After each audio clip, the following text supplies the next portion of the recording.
Hari ini kita bakal mempelajari soal sistem reproduksi. Nah, sistem reproduksi adalah sistem genitalia atau sistem organ seks yang dilakukan secara reproduksi secara seksual yang dia akan menghasilkan gamet jantan atau gamet betina dengan cara fertilisasi. Nah, jadi tujuannya itu buat melanjutkan keturunan biar nggak punah, jadi buat suatu makhluk hidup. Nah, kita bakal ngebahas soal sistem reproduksi manusia yang dibagi jadi sistem reproduksi pria dan wanita. Nah, pertama kita bakal bahas soal organ-organ sistem reproduksi pria. Untuk organ-organ sistem reproduksi pria itu ada banyak, tapi kita bagi-bagi nih ya, jadi sistem reproduksi luar dan dalam. Nah, yang luar itu ada skrotum. Pertama skrotum nih ya, skrotum itu adalah kantung longgar yang dari kulit.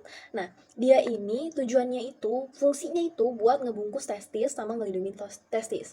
Nah, di dalamnya itu ada dua otot, yaitu otot dartos sama otot kremaster. Nah, untuk otot dartos itu adalah otot polos. Dia itu kerjaannya itu ngerutin dan ngendurin skrotum. Jadi kalau misalnya suhunya lagi rendah, terus lagi nggak ada rangsangan, dia bakal mengerutkan skrotum. Terus kalau misalnya lagi ada rangsangan dan suhunya lebih tinggi, dia biasanya akan mengendurkan skrotum. Terus yang satu lagi ada otot kremaster. Gunanya otot kremaster ini, dia itu otot lurik, yaitu untuk ngebantu ngatur suhu dari testis biar suhunya lebih rendah daripada bagian tubuh yang lain. Nah, selanjutnya itu ada alat kopulasi sperma nih, yang namanya adalah penis. Nah, penis ini adalah bagian luar juga. Nah, dia tuh ada bagian-bagiannya, ada bulbus penis atau bagian akar dari penis yang di ujung-ujungnya itu ditumbuhi sama rambut-rambut yang gunanya itu untuk menjaga kebersihannya kan. Terus ada korpus penis. Korpus penis itu jaringan erektil. Nah, dia ini berongga dan mengandung pembuluh darah serta saraf. Nah, untuk di dalamnya itu ada korpus cavernosum dan ada korpus spongiosum. Selain itu juga uretra juga berada di sekitarnya. Nah, terus ketika ada rangsangan, darah yang masuk itu ke dalam jaringan erektil inilah yang ngebuat sebuah penis itu bisa mengalami ereksi. Selanjutnya itu ada yang lain juga nih. Nah, ada glans penis. Glans penis adalah bagian dari kepala penis. Nah, kepala penis ini ditutupin sama kulit pelindung yang dinamakan preputium. Tapi preputium ini biasanya dipotong sewaktu sirkumsisi. Nah, itulah bagian luar dari sistem reproduksi pria. Nah, untuk sistem reproduksi pria bagian dalam nih ada testis atau yang biasa kita sebut buah zakar. Dia itu adalah sepasang organ lunak. Bentuknya itu oval, ukurannya itu panjangnya sekitar 4-5 cm, untuk diameternya 2,5 cm biasanya. Nah, ini kerjanya itu buat menghasilkan sperma dan hormon pada pria. Nah, dalamnya itu terdiri dari 3, yaitu tubulus seminiferus. Nah, tubulus seminiferus ini adalah saluran yang dia berkelok-kelok. Gunanya itu untuk apa? Dia itu untuk terjadinya spermatogenesis atau pembentukan sel sperma. Nah, terus ada sel Sertoli. Sel Sertoli ini menghasilkan hormon estrogen dan juga nutrisi buat sel sperma, dan juga dia merangsang terjadinya spermiasi. Selain itu ada sel Leydig atau dia itu sel yang menghasilkan hormon androgen, yaitu testosteron dan juga hidrosteron. Nah, itu bagian dalam yang pertama. Terus ada juga dia itu ada saluran reproduksi, ini ada berbagai macam. Nah, pertama itu ada epididymis. Nah, epididymis itu adalah saluran berkelok-kelok. Dia ini tempat pematangan dari sel sperma. Dia juga menyimpan sel sperma selama 6 minggu sementara sebelum dia matang. Nah, nanti itu bakal didorong ke vas deferens pakai otot-otot polos yang ada di dinding dari skrotum.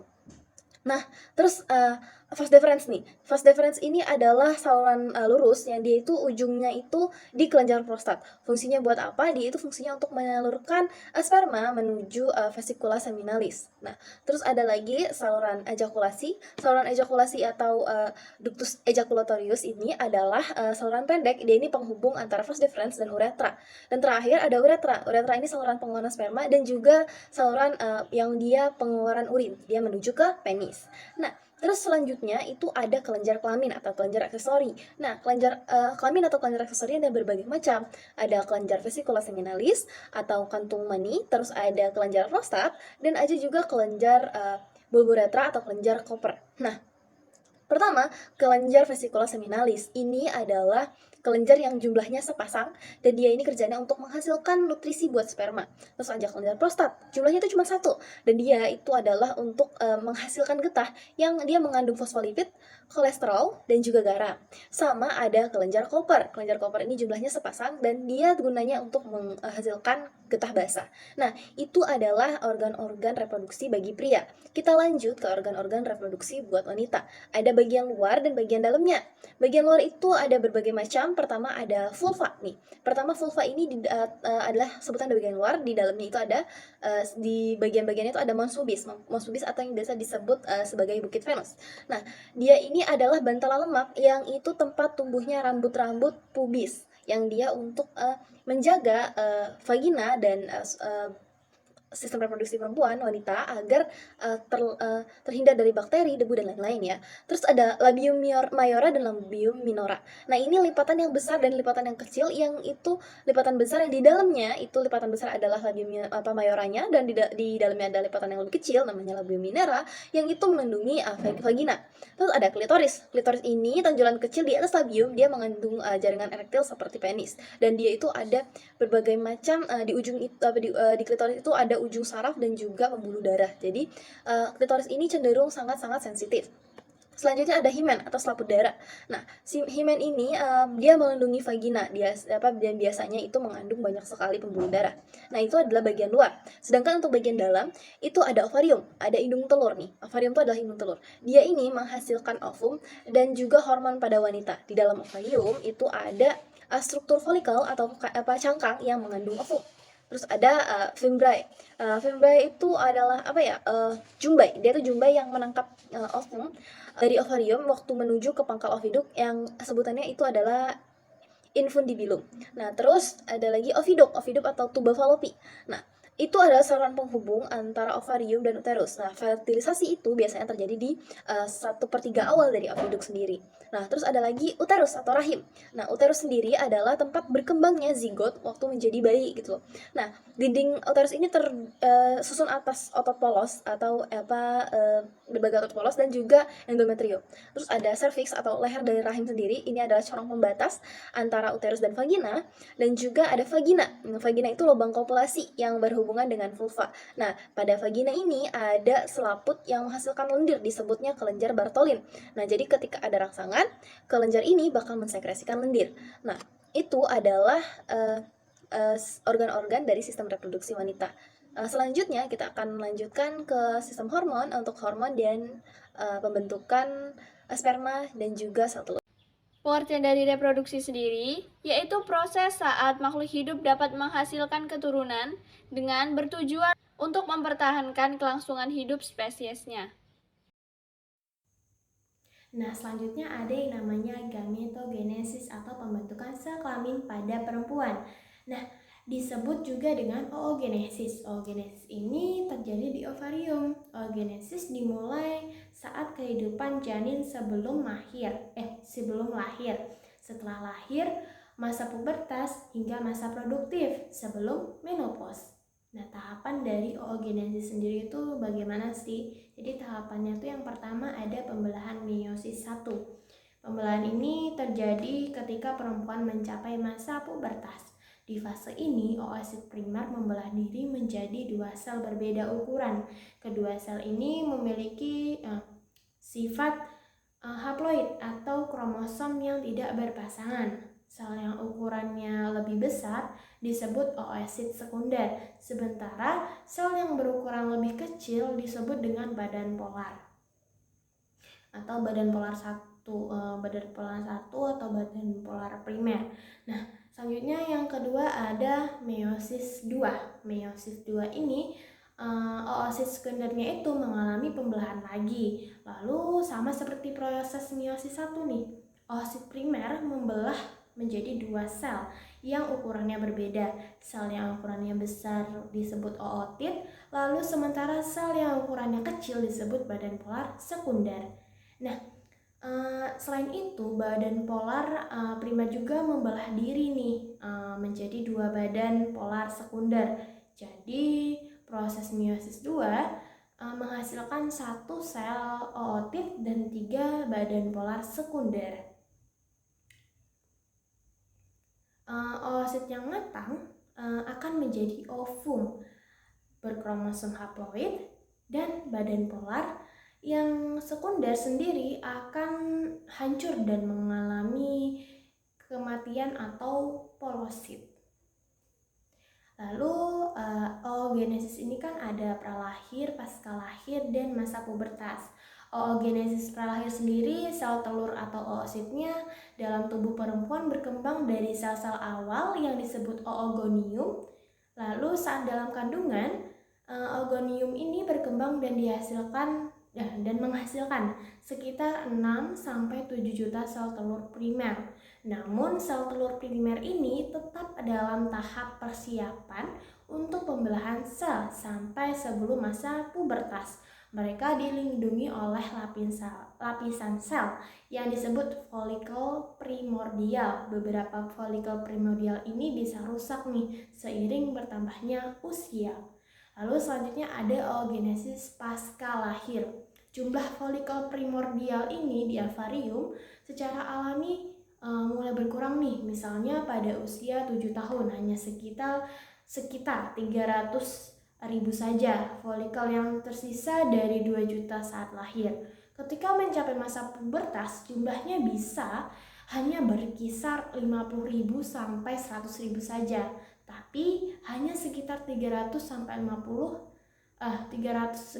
sampai 400 yang akan matang sehingga setiap bulan untuk siap pembuahan. Ini adalah proses alami di mana tubuh menyaring dan menggunakan hanya sedikit dari sekian banyak sel telur yang tersedia. Lalu yang terakhir ada oogenesis pada masa pubertas nih. Hormon dari otak dan kelenjar pituitari mengatur perkembangan sel telur di dalam ovarium. Setiap bulan beberapa sel telur mulai berkembang, tetapi hanya satu yang akan matang sepenuhnya dan bisa dibuahi. Sebelum matang, sel telur mengalami 2 tahap nih pembelahan, yaitu mitosis 1 dan meiosis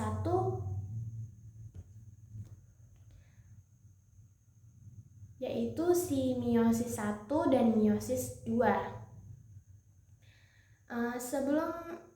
Jadi sebelum sel mengalami 2 tahap tadi.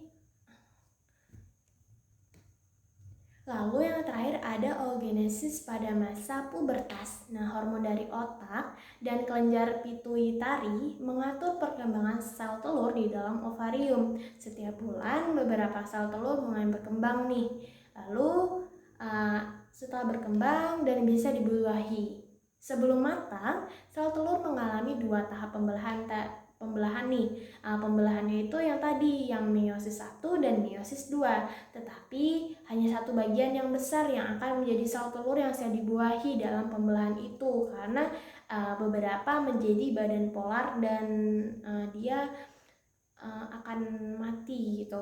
Lalu sel telur yang sudah matang kemudian dilepaskan oleh ovarium dalam proses yang disebut ovulasi. Jika sel telur tersebut bertemu dengan sperma dan dibuahi, pembelahan akan terus berlanjut dan sel telur akan berkembang menjadi ovum yang dapat membuat bayi. Tetapi jika tidak dibuahi, sel telur akan hancur dan tidak bisa membuat bayi lagi, seperti yaitu pada fase menstruasi.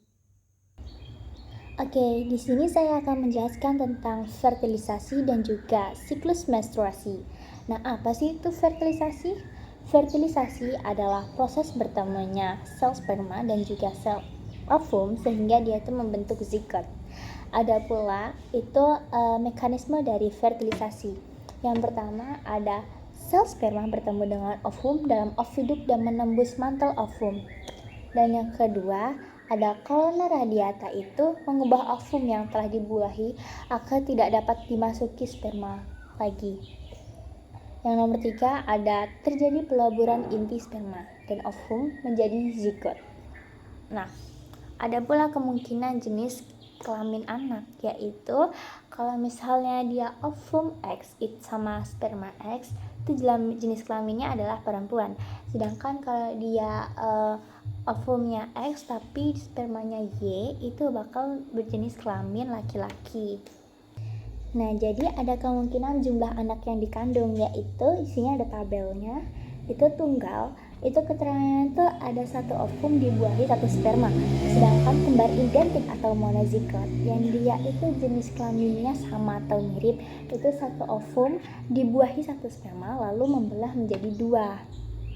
Nah, yang ketiga itu ada kembar dizigot, yaitu adalah jenis kelamin itu sama atau beda itu tapi tidak mirip dia, yaitu dia keterangannya itu dua ovum berbeda dibuahi dua sperma tapi itu dia berbeda gitu. Nah, di dalam fertilisasi ini terdapat embryogenesis, yaitu adalah proses pembelahan zigot menjadi embrio. Jadi selanjutnya ada implantasi, yaitu adalah proses dari pelekatan zigot atau fase blastula pada endometrium sehingga menjadi calon bayi yang dapat berkembang. Oke, jadi di sini tuh ada yang namanya organogenesis, yaitu di mana proses pembentukan dari organ-organ dari embrio tersebut. Nah, di sini itu terdapat 3 lapisan embrionik, yaitu ada ectoderm, ada mesoderm, dan juga endoderm. Yaitu ectoderm itu berkembang menjadi epidermis, kulit dari derivatnya, sistem saraf, sistem indera, gigi, dan juga rahang. Nah, ada mesoderm, yaitu adalah berkembang menjadi dermis, kulit, sistem gerak, sistem sirkulasi, sistem ekskresi, dan juga sistem reproduksi. Nah, terakhir ada endoderm, itu berkembang menjadi sistem pencernaan, kayak sistem pernapasan, kelenjar, terus timus, dan saluran lain-lainnya. Oke, kita sekarang akan membahas tentang siklus menstruasi. Jadi di siklus menstruasi ini terdapat 4 tahap. Jadi siklus menstruasi itu adalah siklus normal bulanan pada wanita yang dimana ditandai dengan keluarnya darah dari vagina. Nah, umumnya siklus menstruasi pada wanita rata-rata itu terjadi pada 28 hari. Namun setiap wanita itu kan memiliki siklus menstruasi yang berbeda-beda ya. Ada yang 28, ada yang 14, bahkan ada yang cuma 7 hari.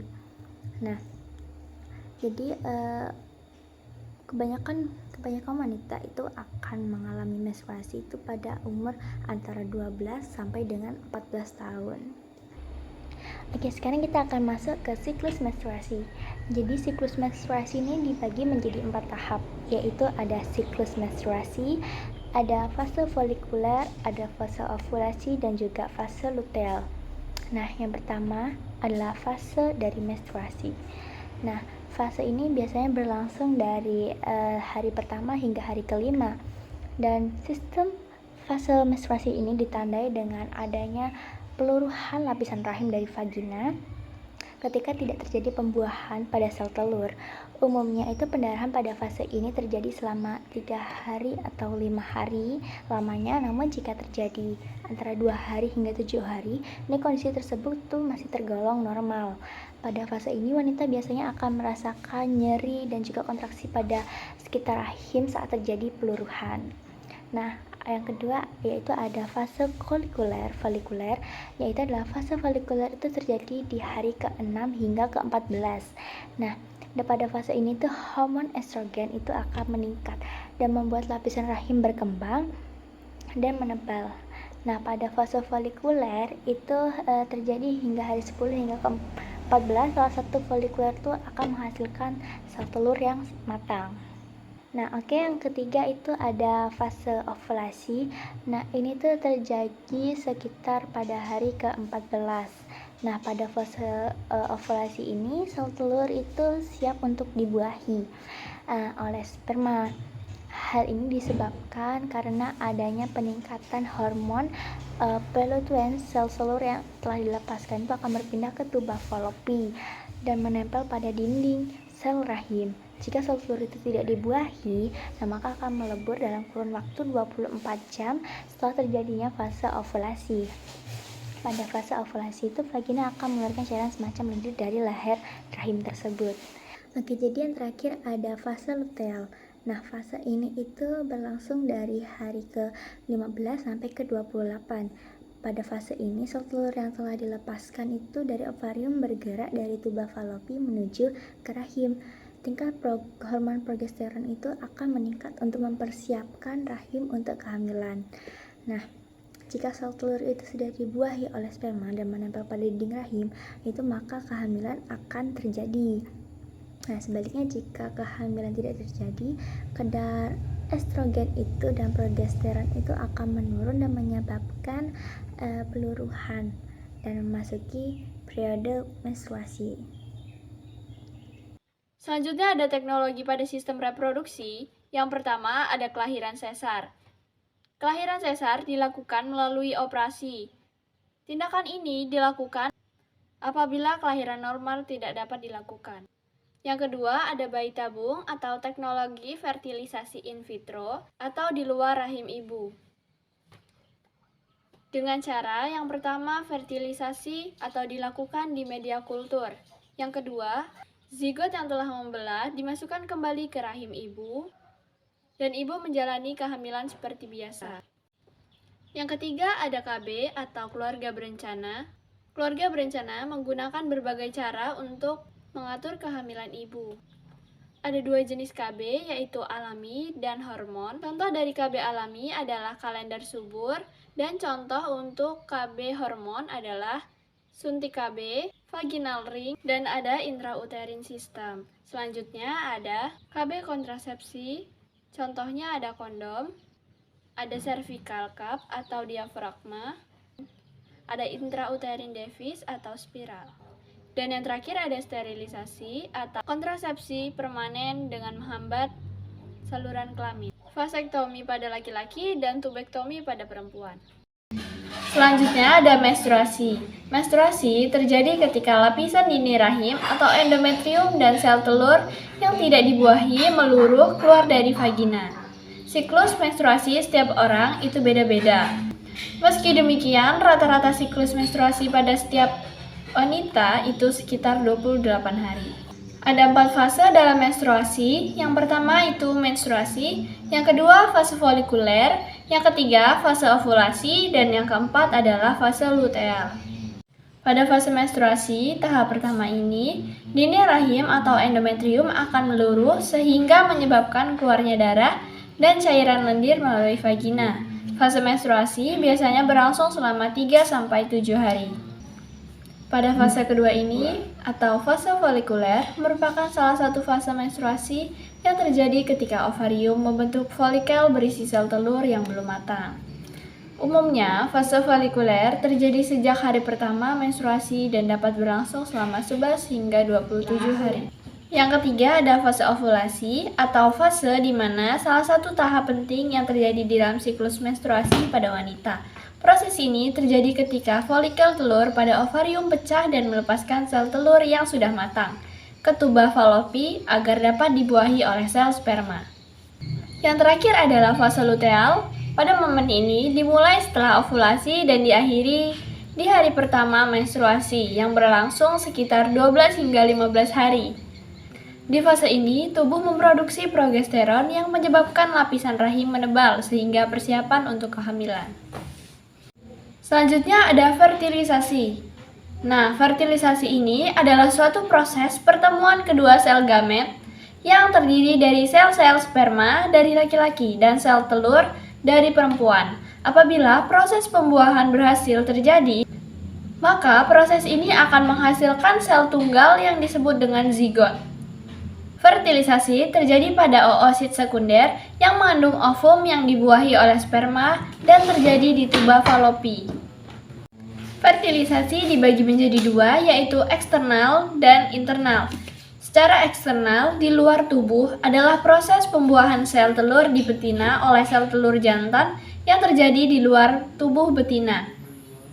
Fertilisasi secara internal di dalam tubuh adalah proses pembuahan sel telur di betina oleh sel telur jantan yang terjadi di dalam tubuh betina.